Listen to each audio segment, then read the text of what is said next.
y líbranos del mal. Me pongo también en manos de la Santísima Virgen María, porque si hay alguien que cumplió bien el programa de las bienaventuranzas, fue ella, sobre todo ella. Y hoy, como vamos a predicar sobre la última de las 8 bienaventuranzas evangélicas, las 8 bienaventuranzas que aparecen al inicio del 5º capítulo del Evangelio de San Mateo, he considerado oportuno volver a leer del texto bíblico las 8 bienaventuranzas y además los 2 versículos con los que se explicita la última. Dice entonces, con el texto que ustedes conocen bien: por aquellos días, al ver Jesús el gentío, subió al monte, se sentó y se acercaron sus discípulos, y abriendo su boca, les enseñaba diciendo: bienaventurados los pobres en el espíritu, porque de ellos es el reino de los cielos. Bienaventurados los mansos, porque ellos heredarán la tierra.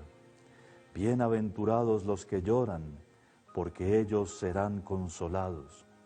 Bienaventurados los que tienen hambre y sed de la justicia, porque ellos quedarán saciados. Bienaventurados los misericordiosos, porque ellos alcanzarán misericordia. Bienaventurados los limpios de corazón, porque ellos verán a Dios. Bienaventurados los que trabajan por la paz, porque ellos serán llamados hijos de Dios.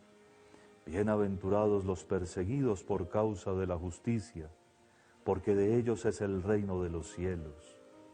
Bienaventurados ustedes cuando los insulten y los persigan, y los calumnien de cualquier modo por mi causa. Alégrense y regocíjense, porque su recompensa será grande en el cielo, que de la misma manera persiguieron a los profetas anteriores a ustedes. Gloria al Padre, y al Hijo, y al Espíritu Santo, como era en el principio, ahora y siempre, por los siglos de los siglos. Amén. Pues, mis amados hermanos, como lo acaban de escuchar, la última bienaventuranza: bienaventurados los perseguidos por causa de la justicia, porque de ellos es el reino de los cielos, viene explicitada, o mejor dicho, viene seguida de una conclusión que sirve para todas las bienaventuranzas, pero veremos a continuación que precisamente esta octava bienaventuranza como que las sintetiza y las reúne a todas en una sola bienaventuranza. Vamos poco a poco. En primer lugar, ya habíamos dicho algunos detalles. Por ejemplo, ¿cómo sabemos que en el versículo 10 termina la lista de las bienaventuranzas y no en el versículo 12 con esa explicación sintética? Por la inclusión, es decir, por la frase que se repite entre la primera, en Mateo 5:3, y la octava, en Mateo 5:10. En Mateo 5:3 dice: bienaventurados los pobres en el espíritu, porque de ellos es el reino de los cielos. Y en esta bienaventuranza, en el versículo 10, dice: bienaventurados los perseguidos por causa de la justicia, porque de ellos es el reino de los cielos. Entre esas dos frases, entre esa repetición, se incluye el texto que quiere el Señor que memoricemos. Como lo repetiré un poco más adelante, las bienaventuranzas son una forma de expresar una enseñanza dirigida a nuestra memoria. También es un recurso pedagógico con el que el maestro trata de que se nos graben en el corazón, de que se nos queden marcadas profundamente sus enseñanzas. Así pues, que dichosos, felices los perseguidos por causa de la justicia, porque de ellos es el reino de los cielos. El otro detalle que ya conocían ustedes es lo que el concepto de justicia significa en la Sagrada Biblia. No tiene nada que reñir al concepto de justicia que manejamos a nivel de la sociedad. Es decir, la justicia es ciertamente darle a cada uno lo que le corresponde. Pero cuando recorremos desde sus primeras páginas hasta el final la Santa Biblia, descubrimos que el concepto de justicia en la Biblia es mucho más que un concepto legal, es mucho más que una distribución equitativa de cosas, de bienes o quizá de relaciones. La justicia en la Biblia tiene que ver de una manera muy importante con la santidad. Es decir, digámoslo con toda claridad para que su cultura bíblica siempre esté en crecimiento. En la Biblia, la santidad normalmente se reserva solo para Dios. Solo Dios es santo, porque la santidad, aún etimológicamente hablando, consiste en la separación de lo mundano. Y como el único que está perfectamente separado de lo mundano es Dios, que es el Creador, nosotros somos las criaturas, entonces Él es el único santo, o el 3 veces santo, que ustedes recuerdan por la revelación que de sí mismo hizo el Señor al profeta Isaías, y los querubines que cantaban santo, santo, santo. La santidad, eso que nosotros hoy en día entendemos por santidad, es decir, una vida virtuosa, una vida vivida conforme a las enseñanzas de Cristo y una vida sobre todo muy firme y fuertemente anclada en la propia fe, coherente con esa fe, esa es lo que es la justicia en la Biblia. Porque la justicia sí es por supuesto divina, de Dios, pero también es de los hombres. Se habla de la justicia, por ejemplo, de Abraham, a quien su fe le fue reputada como justicia, a quien su fe le sirvió para hacerse valioso como hombre justo a los ojos de Dios. Y así podríamos seguir con otros muchos justos en el Antiguo Testamento, sobre lo cual volveremos, pero para llegar al Nuevo Testamento, les dije a propósito de la cuarta bienaventuranza de San José, a quien el único elogio que hace la Biblia es José, que era justo, decidió decirle las cosas a la Santísima Virgen en secreto. José, el hombre justo. Y aquí, cuando les hablaba sobre la cuarta bienaventuranza, también recordamos lo que es la justicia en los libros, en las cartas mejor, del apóstol San Pablo, que es ese don por el cual nosotros somos agradables a Dios, nos podemos relacionar con Él adecuadamente y es un don, siempre un regalo que da la gracia.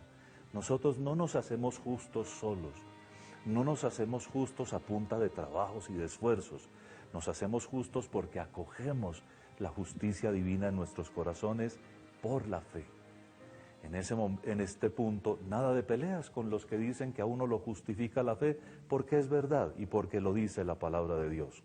El problema es que cuando uno no lee completa la Sagrada Biblia, entonces se queda con una frase y olvida las otras cosas, ¿no? Pero no entramos en ningún tipo de polémicas. Aquí de lo que se trata es de comprender por qué son perseguidos los de la cuarta bienaventuranza.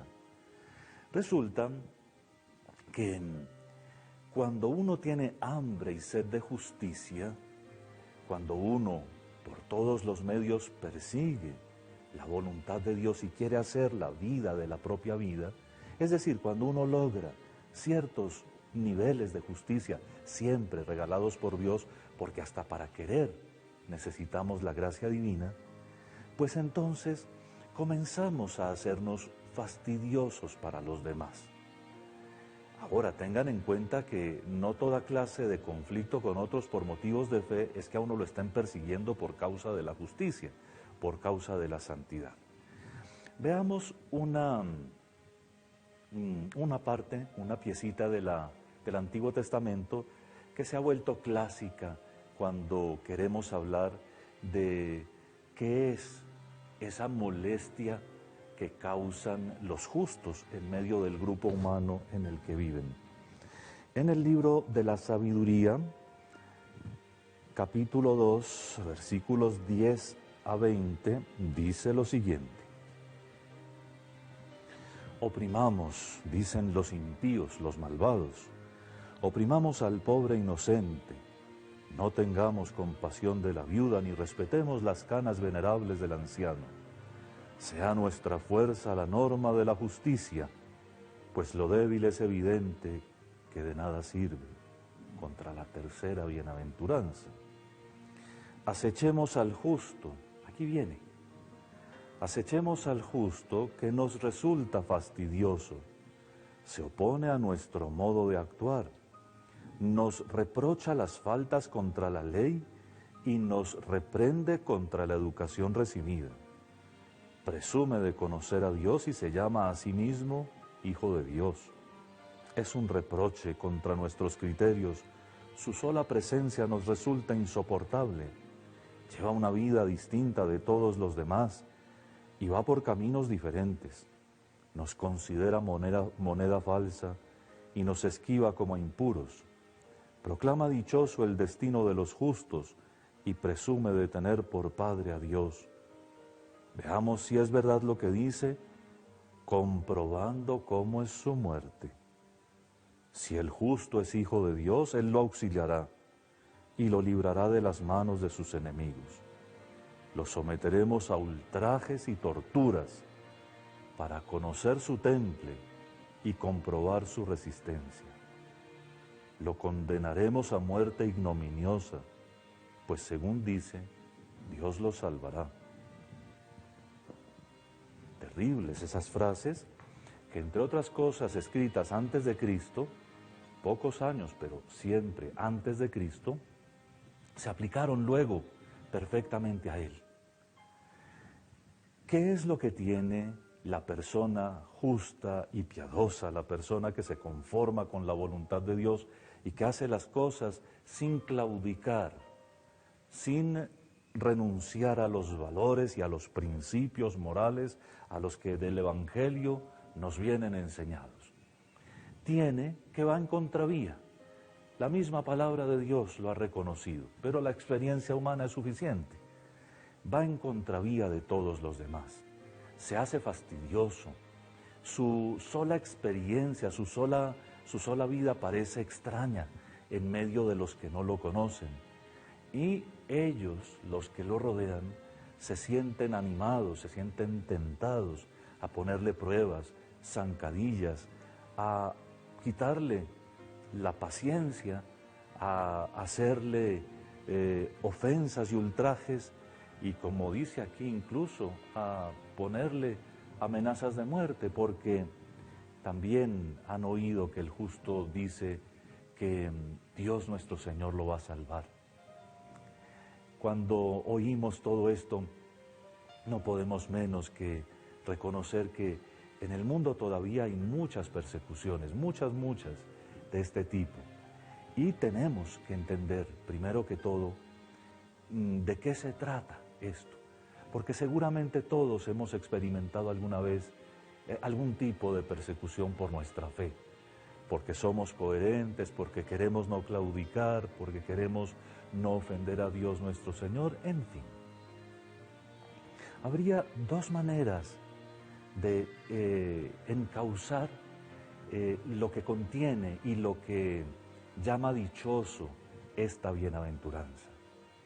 En primer lugar, esos sufrimientos que por ser justos, por vivir la cuarta bienaventuranza y en últimas, por vivir todo el programa de las bienaventuranzas, nos van a venir, porque nos hacemos distintos de los demás y sobre todo porque no claudicamos. Aquí debo hacer una advertencia. Ustedes que nos siguen ahora, cuídense mucho, porque no todo lo que parece es una persecución por ser santos.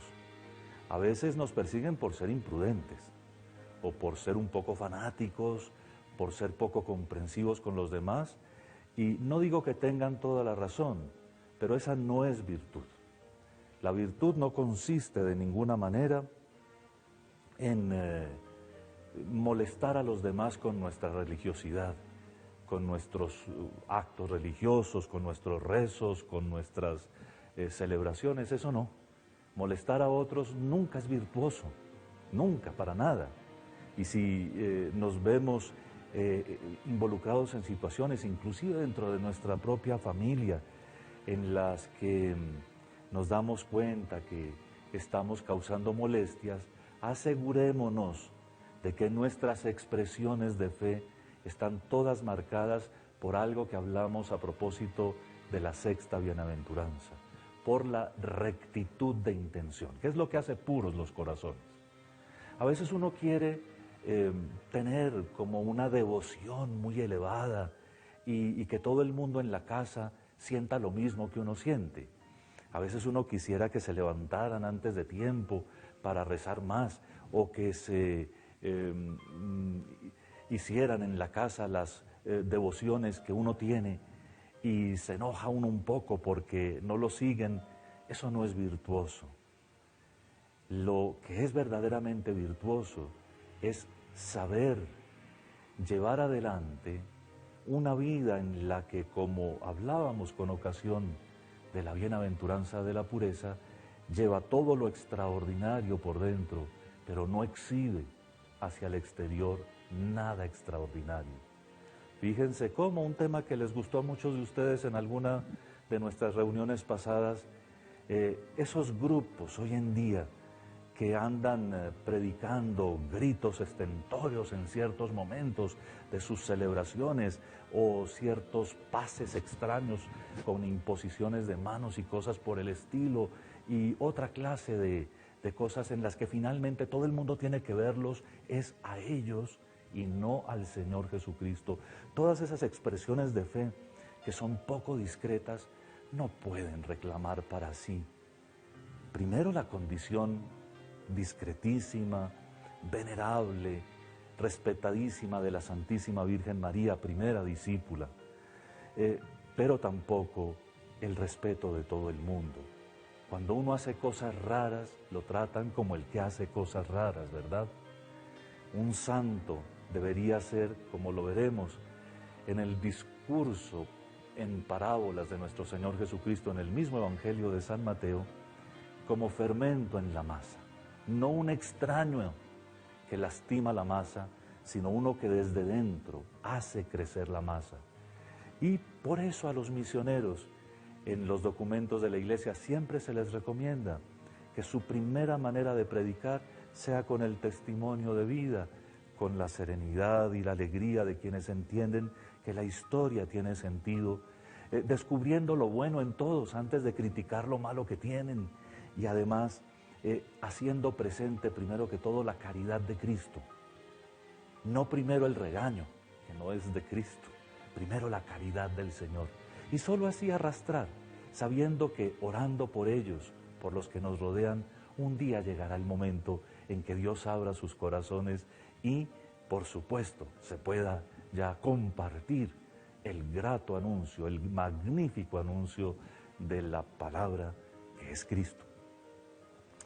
Entonces queremos que la bienaventuranza de la persecución por causa de la justicia tiene que ver con la vida virtuosa, ciertamente, pero no con una vida virtuosa exhibida e impuesta a otros por la fuerza, sino con una virtud que tantas veces ni siquiera se nota. ¿Cómo nos enseñan esto las abuelas? ¿Y cómo recuerda el Papa Francisco con cierta frecuencia la piedad de las abuelas, no? Es que vivían simplemente como gente normal en su casa, y los frutos los vemos hoy. Estas, nuestras abuelas, lograron sembrar en nosotros tanta devoción, tanto amor, por ejemplo, por la Santísima Virgen, o tanta ilusión por poder comulgar, por poder visitar el Santísimo Sacramento, que tendríamos que aprender de ellas, siendo gente perfectamente normal, en los quehaceres de una familia perfectamente normal, con fortaleza, con denuedo, con sacrificio, con renuncias personales, llevaron adelante una familia y al final de su vida rodeadas de hijos y nietos, siguieron dando testimonio hasta el final, hasta el final. Ese es la actitud, el comportamiento propio de la octava bienaventuranza.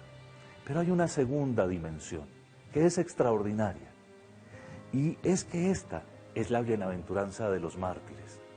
Uy, dichosos, dichosos los que pueden ofrendar su vida totalmente por el Señor. Digámoslo claramente, la gracia más grande que cualquiera de ustedes o que yo pudiera recibir en esta vida sería morir por Cristo o por su evangelio, morir por nuestra fe, dar nuestra vida en vez de faltar siquiera en algo fundamental de nuestra fe. Esa sería la gracia más grande que cualquiera pudiera tener. Es una gracia que ni siquiera se acostumbra a pedir, porque a veces pensamos que los mártires son muy lejanos, que aquí no hay peligro de que alguien nos reclame por nuestra fe. Pero es algo que todavía está ocurriendo, y en varias partes del mundo, en estos años precisos, ha habido mártires como los de los principios del cristianismo, como los que ha habido en todas las épocas. En países de tradición ajena al Evangelio y en donde se fanatizan por principios que creen que son religión, pero no son en absoluto religión, o por lo menos no es nada que sea una religiosidad válida, cuando creen que matar a otros es culto a un supuesto Dios que recibe sacrificios de esos, pues allí, en esos países que de hecho tristemente existen todavía, pues están todavía matando cristianos, matando católicos, matando protestantes, matando ortodoxos, matando cristianos por su cristianismo. Algunos de esos creen que matando le cumplen a Dios la tarea de volver el mundo como ellos quieren que se vuelva. En fin, mártires todavía hay. Pero vuelvo sobre mi idea previa para decirles que, pues, es una gracia muy grande. Permítanme decirlo con un modismo muy colombiano. Es una gracia demasiado grande. El martirio sería lo máximo. El martirio se parece al bautismo en que nos perdonaría los pecados todos los de la vida inmediatamente, pero tendría que ser por la fe o por la moral, dando nuestra vida enteramente, hasta la sangre, hasta la efusión de la sangre, por amor de Cristo y de sus enseñanzas. Estás viendo Coloquios Espirituales, el Sermón de la Montaña y la formación de los cristianos adultos. Cristovisión sigue acompañándote en la fe. No dejes caer esta gran obra. Necesitamos de tu ayuda, de tu donación. Por eso llámanos al 747-0710 o escribe a www.cristovision.co. Allí podrás hacer tu donación y colaborar. Estás viendo Coloquios Espirituales, el Sermón de la Montaña y la formación de los cristianos adultos. En este momento se me vino a la mente un santo simpaticísimo con un grupo de jóvenes, San Carlos Lwanga, en Uganda, no hace tanto tiempo, hace unos 200 años, por no acceder a los deseos homosexuales del rey, impúdicos desde todo punto de vista, fue condenado a la muerte con varios de sus compañeros, todos jóvenes. Y eso es como lo de Juan el Bautista, que dio su vida por la limpieza del matrimonio entre Herodes y su mujer. En fin, precisamente porque Juan el Bautista resultó fastidioso, porque estos muchachos que les cuento ahora resultaron fastidiosos, o porque en otras latitudes por esto o por aquello resulta alguien tan fastidioso, porque se opone a ciertas creencias o a ciertas prácticas inmorales, entonces tiene que ofrendar su vida entera. Esta es la bienaventuranza de esos mártires. Pero atención, una buena noticia. Esta es la bienaventuranza de otro tipo de martirio que me permito proponerles a ustedes como fruto de estas reflexiones sobre las bienaventuranzas.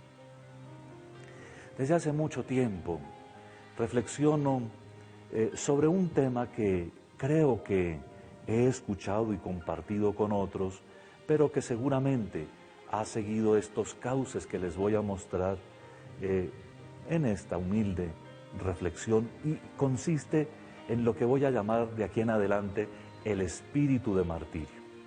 Pues bien, acabo de decir que el martirio de la sangre, el que humildemente quisiéramos para nosotros, pero no sabemos ni siquiera si tenemos fuerzas para hacerlo cuando llegue el momento, puede tomar una forma cotidiana que yo llamo espíritu de martirio, que consiste en dar la vida a cada momento, dar la vida cada día entera por Cristo. No es lo mismo, ciertamente, pero es un martirio prolongado, el de todos los días, ese que necesita de la virtud y del don de fortaleza que el Espíritu Santo da a todos los bautizados, pero que se cultiva y que se refuerza con la paciencia, con la perseverancia, con la búsqueda del bien, de la verdad, de la santidad, todos los días, como sin cansarnos aunque nos cansemos, como buscando nuevas fuerzas aunque las tengamos agotadas. Espíritu de martirio es ese que nos hace llevar nuestras tareas hasta el final, hasta el fondo, en la mayor perfección posible, por la gloria de Dios, no por quedar bien nosotros, ni por buscarnos puestos. Dios nos libre de eso. Pero por hacer las cosas de la mejor manera posible. Pienso aquí en todos los hombres y mujeres que han vivido su matrimonio con santidad, y los que me están escuchando, revisen si no, una vida matrimonial, inclusive las más felices de este planeta, son experiencias de martirio. Porque todos los días quizá ha habido que renunciar a un gusto, a un esfuerzo, a un placer lícito, porque el cónyuge, la esposa o el esposo y los hijos tengan algo más. Porque ha habido que hacer ahorros increíbles y evitar gastos que inclusive nos parecían sabrosos y buenos, no más por dejarle un futuro a quienes ni siquiera sabemos si lo van a reconocer y a agradecer. Ese es el espíritu de martirio. Espíritu de martirio es el de los religiosos, sacerdotes o consagrados, que cuando viene la tribulación, cuando viene un poquito de soledad o algo de incomprensión, no se cansan y no se quedan mirándose a sí mismos, sino que van delante del sagrario y hablan con Jesús y siguen adelante, porque han escogido esta vida en un momento de claridad y no la pueden echar por la borda por una experiencia negativa. Espíritu de martirio es ese que nos hace a todos, a ustedes y a mí, caminar todos los días, aunque parezca que el próximo paso ya no se puede dar. Pero ese es el espíritu que nos hace felices todos los días. Es ese poquito más que todos podemos dar. Siempre podemos dar un poco más, siempre. Los derrotistas, los que buscan el refugio de las depresiones psicológicas, o los que buscan el refugio de sustitutos de la alegría, como el exceso de licor, las sustancias alucinógenas o de cualquier tipo, esos se salen inmediatamente de esta bienaventuranza y se ponen en un mundo, en un ambiente en el que la fuerza que viene de Dios, pero que se experimenta realmente en la propia vida como una voluntad que se aferra a los ideales y que busca todos los días caminar y caminar, eso lo pierden. Y entonces también pierden el sentido de la vida. ¿Qué hacemos, por favor, qué hacemos con una generación de jóvenes que no son educados cristianamente, sino que son educados en unos ideales de un mundo que no lleva a la gloria de esta búsqueda valiente y fuerte de la virtud? ¿Qué hacemos con ellos? Porque a mí me parece que el primer trabajo, la primera respuesta, la deberían dar los padres de familia. Por supuesto que en segundo lugar tendríamos que desde las parroquias ayudarles nosotros. Pero no se puede en el tiempo limitadísimo de una catequesis de niños enseñarles la virtud, que son ustedes los que la tienen que enseñar. Y permítanme aquí, por favor, aunque lo he sugerido en el transcurso de estas palabras, anunciarles además con pesar que las amenazas que tienen sus hijos hoy en las instituciones educativas que no se rigen por los valores del Evangelio son mucho más graves que las que tuvimos en nuestros tiempos de infancia o antes, los que tenemos más de 50 años. Ahora los retos son terribles porque hay ideologías que cambian de ropaje para presentarse ante el mundo con ciertas simpatías, de acuerdo a ciertas sensibilidades, y que lo que comienzan a vender son ideas que van socavando los principios y los valores morales. ¿Ustedes creen que a sus niños y a sus jóvenes les hablan más del valor extraordinario y además dichoso de la castidad? ¿Creen ustedes que les hablan de la virginidad? ¿Creen que les hablan de la integridad de las parejas que deben unirse solo después del matrimonio? ¿Creen ustedes? Eso ya se acabó. Y por otra parte, ideologías que están interesadas en controlar la población del mundo exaltan unos valores contrarios a la moral del Evangelio y de la Biblia entera, y comienzan a hacer que las personas, inclusive los adultos, vayan perdiendo el sentido moral y comiencen a aceptar. No es que esto tiene que ser así, es que es la iglesia, le dicen iglesia a la Biblia, ¿no? La iglesia está muy anticuada y tiene que renovarse. Es que tenemos que, francamente, ¿no?, aceptar esto porque, pues, no, es que la gente... Y cambiamos el vocabulario, nos inventamos mentiras que nos creemos nosotros mismos, pero en el fondo, si leemos la palabra de Dios, hay algo a lo que no podemos escapar, y es al deber de vivir de acuerdo con las enseñanzas que nos salvan, no de acuerdo a las enseñanzas del siglo XXI y de bajísima reputación, sino a las enseñanzas que salvan. ¿Por qué creen ustedes que la emprenden hoy contra sacerdotes y obispos? ¿Por qué creen ustedes que hasta ciertos grupos que se llaman a sí mismos piadosos y hasta dedicados a la Santísima Virgen comienzan a criticar solapadamente al Papa, soltando expresiones por aquí y por allí como si lo quisieran mucho, pero sin quererlo nada?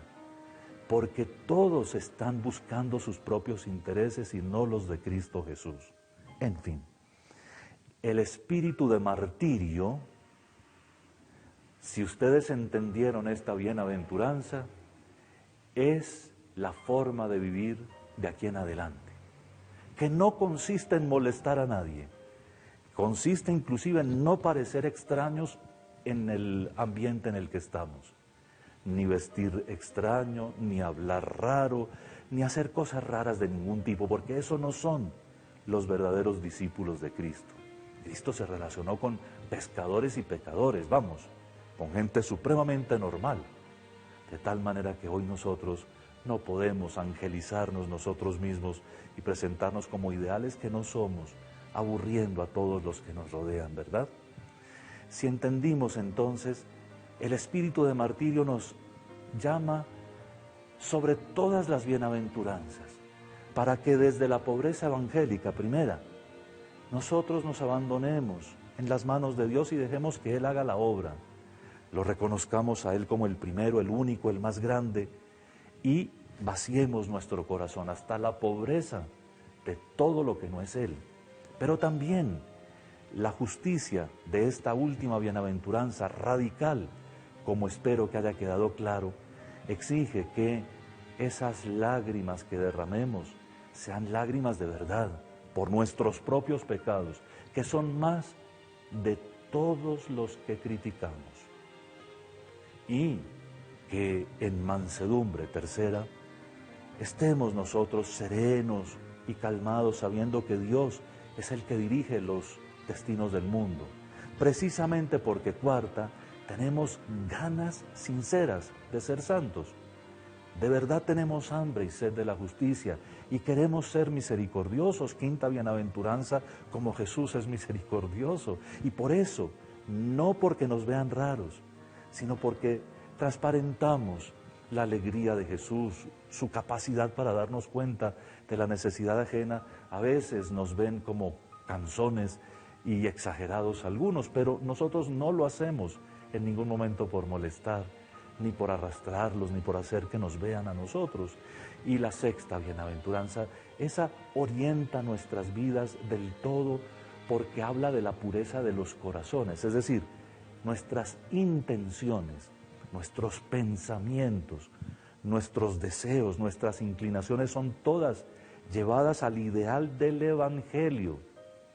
No importa que de vez en cuando haya alguna caída, algún desorden, alguna tendencia perdida, si desde la infancia se educa la limpieza de corazón, solo para Dios, rectitud de intención, es decir, tener las intenciones que Dios tiene, tener las intenciones de querer y creer lo que Dios quiere que yo crea y quiera. Eso es la pureza del corazón.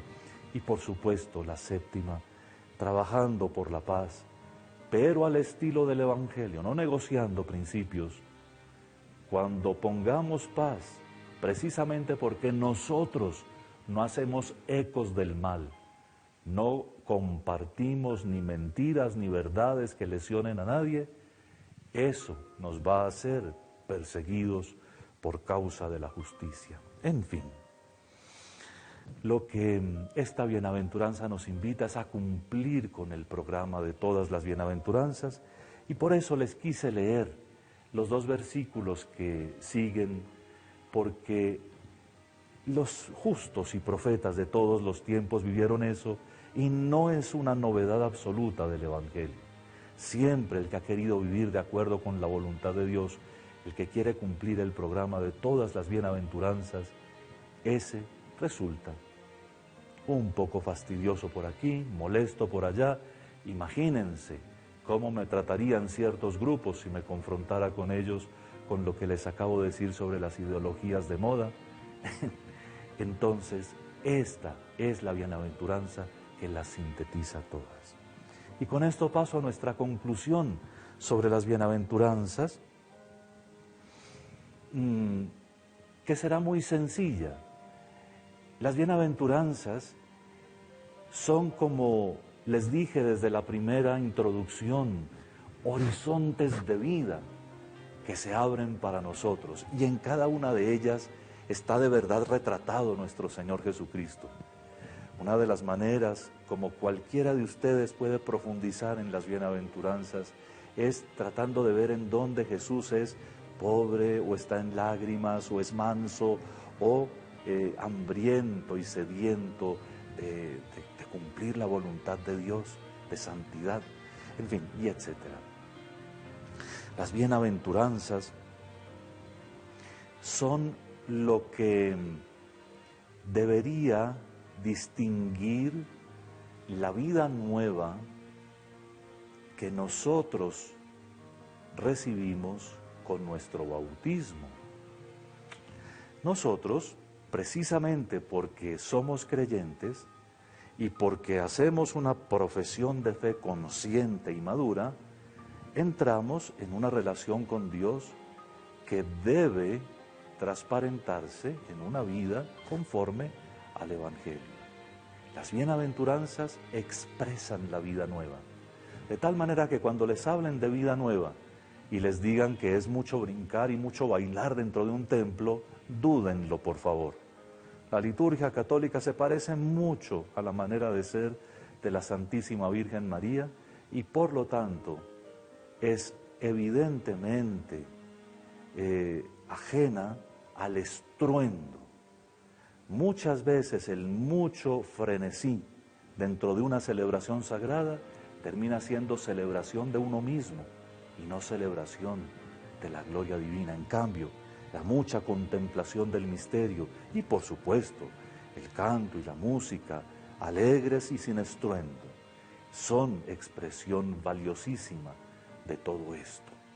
Esa vida nueva es más bien la forma de ser que se nos retrata en las bienaventuranzas, que todas esas cosas que a veces hacen que unos grupos se aíslen de su parroquia y busquen la parroquia solo como una estación de servicios, como una bomba, para que los tanqueen de sacramentos cuando los necesitan. Cuidado con eso. Cuando en la iglesia hay algo que rompe la comunión o que aleja de las estructuras fundamentales de las que creó Jesús, que son las diócesis, las iglesias, eso ya no es católico. Si a mí me apartan del plan de mi diócesis y de mi parroquia, eso no es católico. Y bien puedan retirarse de grupos de esos y, por supuesto, ayudarle a sus párrocos a constituir nuevos grupos en el espíritu de las bienaventuranzas. Hay otras bienaventuranzas en el Evangelio. Y eso nos lleva a una idea que quería compartir con ustedes en esta conclusión. Las bienaventuranzas o la bienaventuranza es también, como lo dije al inicio y les anuncié que volvería sobre eso, una forma de enseñar de los maestros que saben enseñar. De hecho, si miramos los evangelios en su conjunto, nos vamos a dar cuenta que Jesús tiene muchas bienaventuranzas, ¿no? Bienaventurados los que escuchan la palabra de Dios y la cumplen. Eso también es de Jesús. Y hay otras bienaventuranzas y también Pablo tiene un par de bienaventuranzas por allí. En fin, un buen maestro cuando enseña repite mucho sus cosas, las repite de una y de otra forma, hasta el punto en que sus alumnos, en este caso los discípulos, comprenden, asimilan y viven las cosas, pero también las graban en el corazón.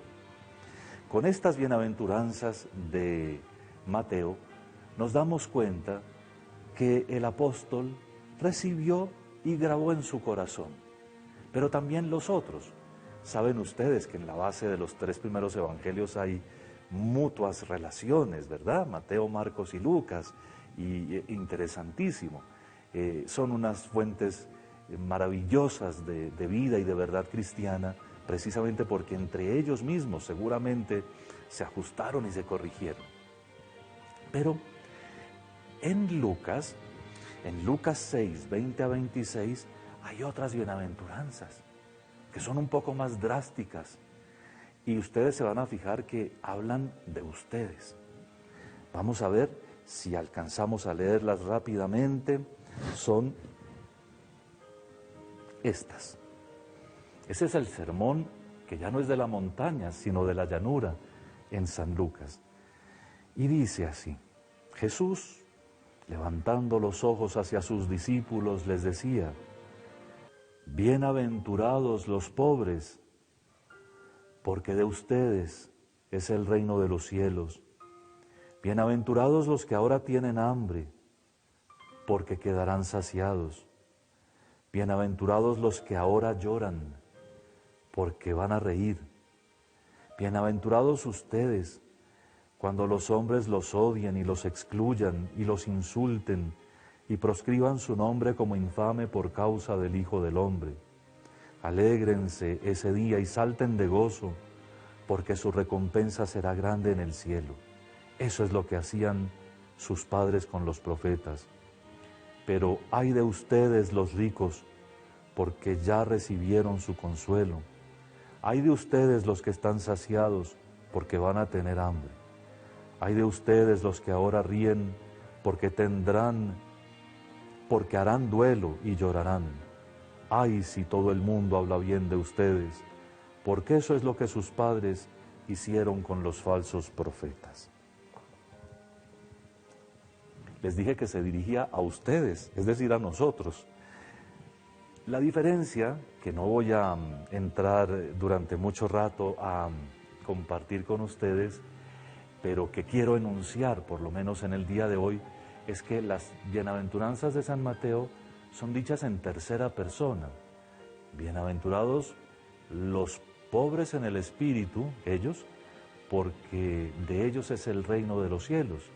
Y aquí, bienaventurados ustedes, los pobres. Maravilloso. Cuando uno quiere entender un poco mejor las bienaventuranzas de San Lucas, que como les digo, no es la tarea que tengo para hoy, uno tiene que ponerse en el auditorio y ver cómo Jesús sabe que entre los que lo están escuchando hay unos que son pobres y otros que son ricos y que todos tienen que caminar al ideal. Entonces estas bienaventuranzas también hurgan el corazón. Y cuando hablamos volvemos a las de Mateo, de la pobreza y de las lágrimas y de la mansedumbre y de todas las demás, hablamos de algo que debería hurgar un poco. ¿Se acuerdan? En la carta a los Hebreos, la palabra de Dios es viva y eficaz y penetra hasta lo más profundo de las entrañas como una espada de doble filo, es decir, para discernir. Las bienaventuranzas, como enseñanza de un maestro que sabe enseñar, también deben tocar profundamente el corazón. Encomendémonos a la Santísima Virgen María, siempre pensamos en ella, ya la recordamos como discípula que cumple el programa de las bienaventuranzas como ninguna, y por lo tanto a ella digámosle una jaculatoria cortica: oh María sin pecado concebida, rogad por nosotros que recurrimos a vos. Y a todos ustedes de corazón, como pastor, los bendigo en el nombre del Padre, y del Hijo, y del Espíritu Santo. Amén.